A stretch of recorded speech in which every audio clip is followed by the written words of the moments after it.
Welcome to the class of Power BI. तो आज की क्लास में हम कुछ एडवांस फंक्शंस या डेक्स फंक्शंस देखेंगे, जिसमें कैलकुलेट फंक्शन हो गया, डिवाइड का फंक्शन हो गया, और उसके लिए हम सबसे पहले बार अमाउंट कंप्यूट करेंगे। ठीक है, बार मतलब बार जो है सेल्स पर्सन का नाम है, बार फानी ने कितना अमाउंट जनरेट किया है वो देखेंगे। उसके बाद उसकी बार अमाउंट की परसेंटेज निकालेंगे हम by dividing bar amount with the total amount. उसके बाद बार जो सेल्स पर्सन है उसकी बार्स कैटेगरी में, जो प्रोडक्ट की कैटेगरी है बार्स, उस कैटेगरी में कितना अमाउंट उसने जनरेट किया है वो कंप्यूट करेंगे। उसके बाद एक छोटा टास्क होगा कि calculate total amount generated by बार फानी in the category of bars in the month of March 2024। तो मज़ीद फिल्टर्स अप्लाई होते जाएंगे और बढ़ते जाएंगे। ठीक है, तो सबसे पहले टोटल अमाउंट हमने कैलकुलेट करना है, इसका मेजर कैलकुलेट करना है। तो चलते हैं पावर बीआई में, एक नया पेज बनाते हैं और इसका हम नाम रखते हैं डेक्स मेजर्स। ठीक हो गया। यहाँ पे हम एक नया मेजर बनाते हैं, शिपमेंट पे राइट क्लिक करके न्यू मेजर, इसका नाम रखते हैं हम total amount. Total amount is equal to सम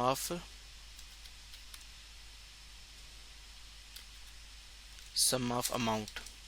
ठीक है, टैब प्रेस करते जाएंगे, वो ऑटो सजेस्ट करता जाएगा पावर बीआई। आपको इंटर किया तो ये टोटल अमाउंट मेरे पास आ गया। तो एक टेबल भी ऐड कर लेते हैं इसमें। ये टेबल मैंने ऐड की, इसमें सबसे पहले मैं रखूँगा प्रोडक्ट का नाम आ गया, और टोटल अमाउंट में रखूँगा। ठीक है, हर प्रोडक्ट का कितना अमाउंट है। एक और मेजर क्रिएट करते हैं शिपमेंट में जाके, न्यू मेजर, जो बार फानी ने जनरेट किया है अमाउंट वो हम कैलकुलेट करेंगे। BARR बार अमाउंट, यहाँ बार फानी अमाउंट रख देते हैं, इसका नाम FAUGNY, बार फानी amount is equal to calculate. सबसे पहले जो पैरामीटर आएगा वो टोटल अमाउंट का होगा, आपको पता है पहला एक्सप्रेशन। दूसरा एक्सप्रेशन फिल्टर का होता है, तो जो सेल्स पर्सन वाली फील्ड है उस पे मैं फिल्टर अप्लाई करूंगा, is equal to BARRFAUNY। Spell check कर लेते हैं, double check, FAUGHNY,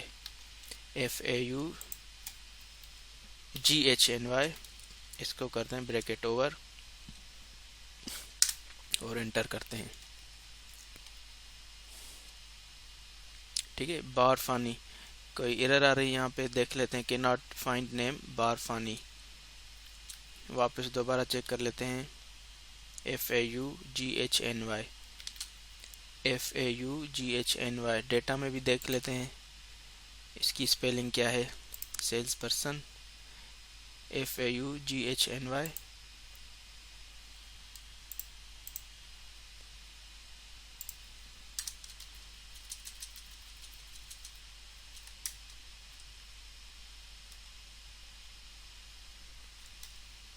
double quotation के अंदर आएगा ये, एंटर करते हैं तो ये बारफानी के नाम से एक नया मेयर क्रिएट हो गया, बारफानी अमाउंट के नाम से।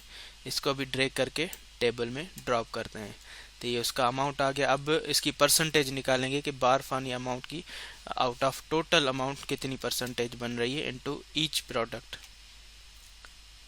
ठीक है जी, तो अगेन शिपमेंट पे राइट क्लिक करके new measure, bar FAUGHNY amount PER percentage is equal to divide का सिंपली फंक्शन हम यूज़ करेंगे। तो पहला पैरामीटर आएगा बार फानी अमाउंट का, इसमें दूसरा पैरामीटर आएगा टोटल अमाउंट का। ब्रैकेट को करेंगे कवर और ये हमारा दूसरा मेजर क्रिएट हो गया, इसको भी हम टेबल में ड्रॉप करेंगे। तो ये उसकी परसेंटेज आ गई।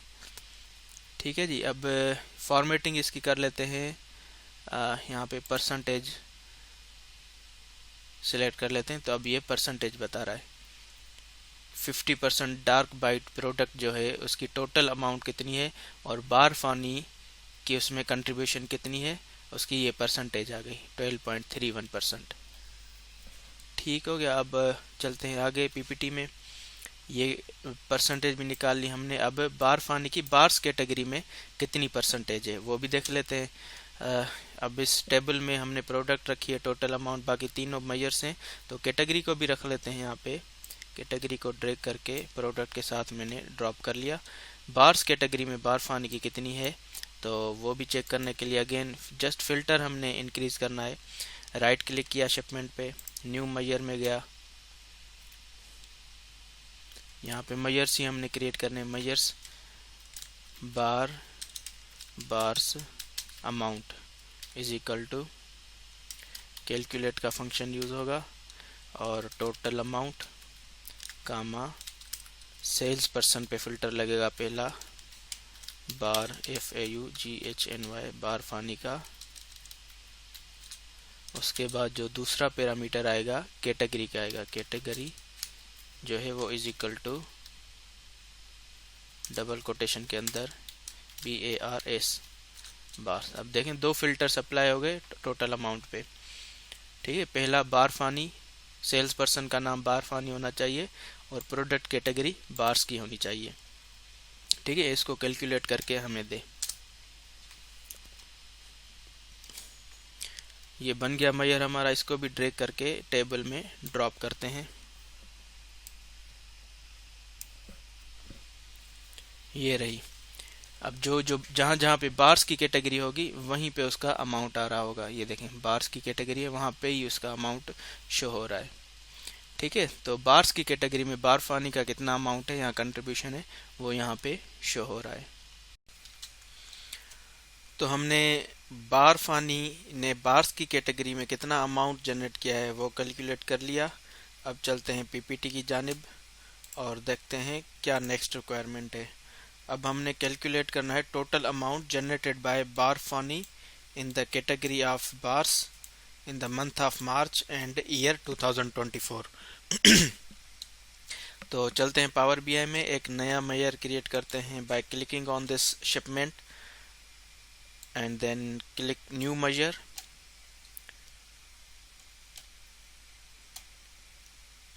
इसका नाम रखते हैं हम bars amount 2024 is equal to, वही कैलकुलेट का फंक्शन आएगा और इसका पहला पैरामीटर होगा total amount comma sales person is equal to बार फानी comma category is equal to bars comma. अब मंथ का वो कह रहे हैं कि मार्च होना चाहिए, तो मंथ जैसे ही मैं लिखूंगा MONTH तो पावर BI ऑटो सजेस्ट करेगा कि कैलेंडर की टेबल में एक मंथ नेम की फील्ड है, इसको मैं सिलेक्ट करके टैब प्रेस करूंगा। यहाँ पे मैं मंथ का नाम दूंगा मार्च और फाइनली ईयर लिखूंगा तो पावर BI मुझे सजेस्ट करेगा कि कैलेंडर की टेबल में ईयर की फील्ड है। अब ये जो फील्ड है ये डबल कोटेशन में इसकी वैल्यू नहीं आएगी क्योंकि ये जो फील्ड है वो है नंबर फील्ड। तो 2024 डायरेक्ट लिख के ब्रैकेट ओवर करूंगा और एंटर प्रेस करूंगा तो ये मेजर कैलकुलेट हो जाएगा। इस मेजर को भी मैं टेबल में ऐड कर लेता हूं, ये आ गया टेबल में। अब देखें यहाँ पे ये अमाउंट शो कर रहा है कि बार फानी ने बार्स की कैटेगरी में और मार्च 2024 में जो अमाउंट जनरेट किया है वो सिर्फ लिमिटेड वैल्यूज लिमिटेड रोज में देखें ये अमाउंट अपीयर हो रहा है। इसकी वजह यह है कि और जो लिमिटेड रोज हैं वो भी सिर्फ बार्स की कैटेगरी से बिलोंग करती है और कुछ बार्स की रोज में देखें वो अमाउंट शो नहीं हो रहा। इसकी वजह यह है कि यहाँ पे मार्च 2024 में इस प्रोडक्ट के लिए सेल्स पर्सन बार फानी ने अमाउंट जनरेट नहीं किया होगा या सेल्स जनरेट नहीं की होगी, तभी यहाँ पे वो अमाउंट शो नहीं हो रहा। हाँ, इस प्रोडक्ट के लिए बार्स की कैटेगरी में सेल्स पर्सन जो बार फानी है उसने ये अमाउंट जनरेट किया हुआ है तो यहाँ पे उसकी वैल्यू आ रही है। ठीक हो गया। तो इस तरह से आप ये मेजर क्रिएट कर सकते हैं कैलकुलेट फार्मूला के थ्रू। चलते हैं आगे नेक्स्ट स्लाइड पे। इन ऑपरेटर है अगला टॉपिक जी। तो एक ऑपरेटर है और ऑपरेटर, दूसरा इन ऑपरेटर। तो दोनों का तकरीबन सेम फंक्शन है, लेकिन जो इन अपना और ऑपरेटर है उसमें रिपीटेशन ज़्यादा होती है, और जो इन ऑपरेटर है उसमें जो कॉलम का नाम है वो एक दफ़ा लिखना होता है और वैल्यूज़ मल्टीपल टाइम्स हम लिख सकते हैं। जबकि और ऑपरेटर में हम बार बार कॉलम का नाम भी लिखते हैं, फिर उसको वैल्यू असाइन करते हैं with the help of double pipe symbol. तो रिपीटेशन से बच जाते हैं जब हम इन ऑपरेटर यूज़ करते हैं। तो दोनों को हम कंप्यूट करके देखते हैं पावर बीआई में।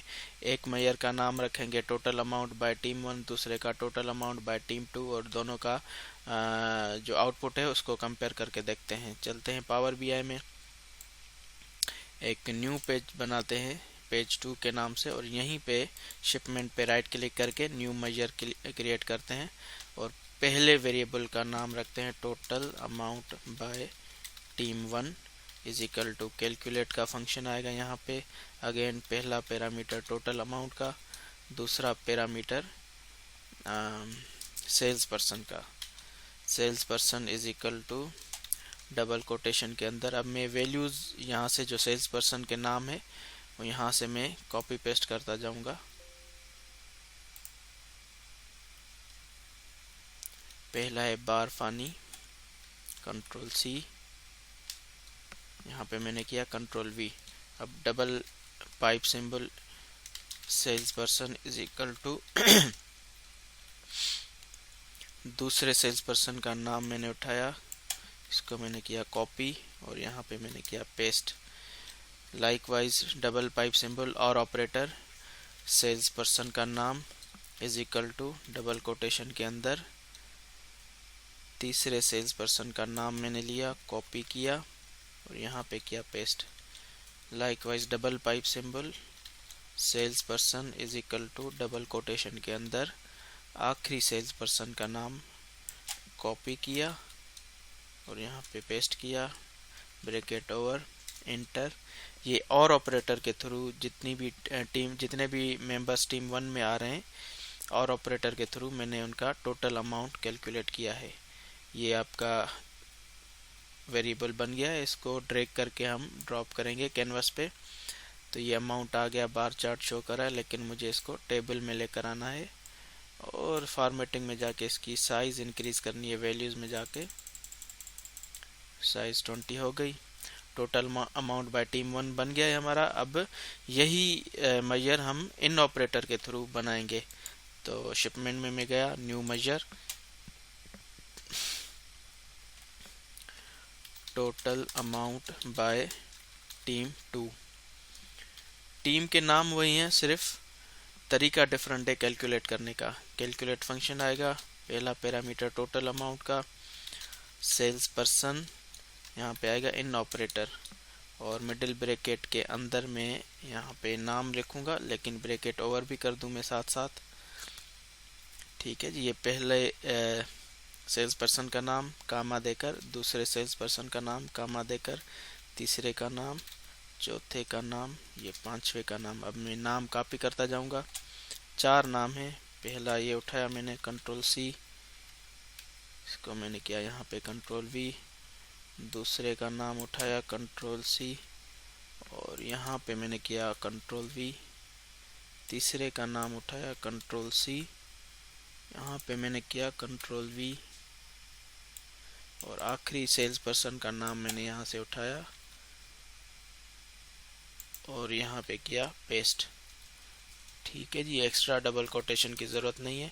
अच्छा, ये नाम मैंने स्लाइड में भी ऐड किए हुए हैं। अब आपकी डेटा में क्योंकि ये नाम है तो रिज़ल्ट पावर बीआई आपको कैलकुलेट करके देगा। ये दूसरा बन गया टीम 2 का मेजर। इसको भी ड्रैग करके यहाँ पे ड्रॉप करते हैं और इसको कन्वर्ट करते हैं टेबल में, टेबल विजुअल में, और फॉर्मेट में जाके वैल्यूज़ में जाके इसकी साइज़ भी इंक्रीज़ कर लेते हैं ताकि कंपैरिजन एक बन सके। तो देखें सेम वैल्यूज़ हैं दोनों की, क्योंकि सेल्स पर्सन और टोटल अमाउंट सेम था, तरीका डिफरेंट था दोनों को कंप्यूट करने का, लेकिन इन ऑपरेटर हो या और ऑपरेटर हो आपकी वैल्यूज सेम आएंगी। ठीक है जी, तो जो आपको ज़्यादा आसान लगे, फीजेबल लगे, तो वो आप यूज़ कर सकते हैं। आगे बढ़ते हैं। If function. अच्छा जी, इफ फंक्शन यूज़ करने से पहले कंडीशनल फंक्शन है, आपको पता है, इफ देन एल्स हम यूज़ करते हैं। अगर तो वैल्यू फर्स्ट पैरामीटर की ट्रू है तो सेकंड पैरामीटर वाली वैल्यू आएगी, अगर तो फॉल्स है तो थर्ड पैरामीटर वाली वैल्यू अपीयर होगी। ठीक है जी। तो अब ये ऑपरेशन परफॉर्म करने के लिए टोटल अमाउंट हमारे पास है, लेकिन एक और चीज़ हम क्रिएट करेंगे टारगेट अमाउंट के नाम से। तो वो पावर बीआई में हम बना लेते हैं न्यू मेजर, इसका नाम रखते हैं target amount is equal to, amount कितना है वो देख लेते हैं।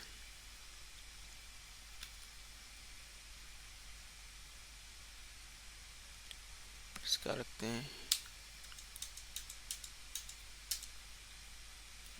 5 मिलियन, इसका मैंने अमाउंट सेट कर दिया टारगेट अमाउंट का। इंटर किया, ठीक है जी, ये बन गया हमारा टारगेट अमाउंट। तो ये इफ देन एल्स कंडीशन हम वेरीफाई करेंगे। इसको वेरीफाई करने के लिए एक टेबल विजुअल हम रखेंगे कैनवस पे।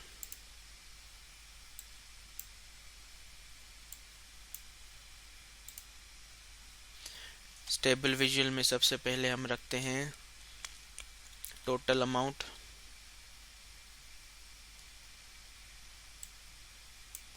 फिर टारगेट अमाउंट। ठीक हो गया, इसकी साइज भी इंक्रीज कर लेते हैं वैल्यूज में जाके।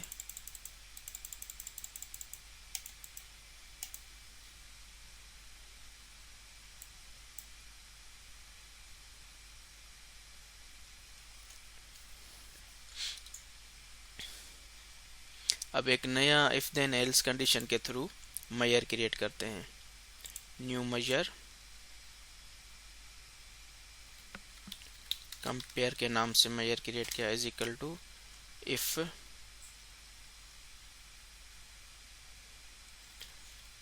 Target amount is greater than total amount then yes, else no, bracket over enter. तो मैं इस कंपेयर को टेबल में ऐड करूंगा, जो नया मेजर हमने बनाया है। ये कंपेयर उठाया और यहाँ टेबल में मैंने ऐड कर दिया।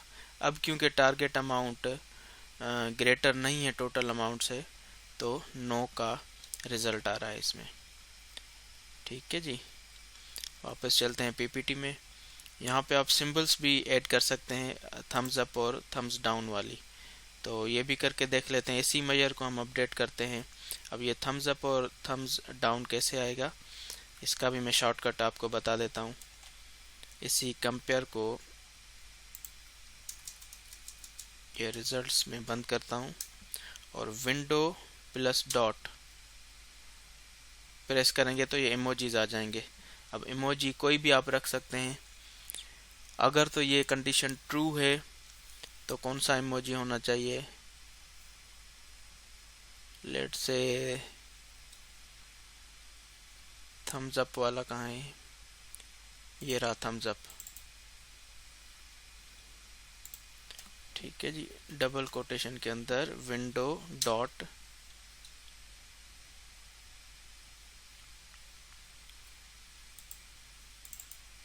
ये थम्स अप आ गया, एल्स कामा देकर डबल कोटेशन के अंदर विंडो डॉट, तो आप इमोजीज भी ऐड कर सकते हैं। ये थम्स अप थम्स डाउन आ गया यहाँ पे। ठीक है जी, तो इंटर प्रेस करेंगे। अब ये जो कंपेयर वाला विजुअल है, रिजल्ट में थम्स डाउन दिखा रहा है, क्योंकि ये पहली कंडीशन ट्रू नहीं है। ठीक है, टारगेट अमाउंट ग्रेटर नहीं है टोटल अमाउंट से, तो ये कंपैरिजन में थम्स डाउन दिखा रहा है। तो इस तरह के आप अपनी मर्जी के और भी इधर इमोजीज दे सकते हैं। अच्छा, एक गाज चार्ट भी बना के देख लेते हैं। गाज चार्ट देखें, ये रहा गाज चार्ट। गाज चार्ट यहाँ गेज चार्ट को इसको पड़ता है, क्यों यूज होता है कि प्रोग्रेस मेजर करने के लिए या प्रोग्रेस गाज करने के लिए कि हम कितना नियर हैं अपनी टारगेट वैल्यू से। ठीक है, यहाँ तो टारगेट वैल्यू को क्रॉस कर चुके हैं। यहाँ जो टारगेट सेल्स जो असाइन की जाती है, एनुअल टारगेट सेल्स, जो सेल्स पर्सन है उसके कितना नियर हैं या उसको क्रॉस कर चुके हैं या अभी टाइम लगेगा उनको। तो ये विजुअल में ड्रैग करके यहाँ डबल क्लिक करके कैनवस में ऐड करूँगा। वैल्यू में ऐड करूँगा यहाँ पे टोटल अमाउंट की। ठीक है, ये टोटल अमाउंट की वैल्यू है 44.69 मिलियन और जो टारगेट अमाउंट है उसको मैं टारगेट वैल्यू में रखूँगा। तो ये देखें 5 मिलियन का टारगेट था और सेल्स कितनी जनरेट हुई है 44.69, तो बहुत आगे हम निकल गए। अगर टारगेट अमाउंट को हम अपडेट करें यहाँ से, टारगेट अमाउंट में जाके एक ज़ीरो और लगा लें तो ये 50 मिलियन हो गया। एंटर प्रेस किया तो अब देखें ये 50 मिलियन टारगेट अमाउंट है और जो सेल्स जनरेट हुई है वो 44.69 मिलियन है। तो we are almost near to our target amount. तो इस तरह से गेज चार्ट भी हम यूज़ कर सकते हैं।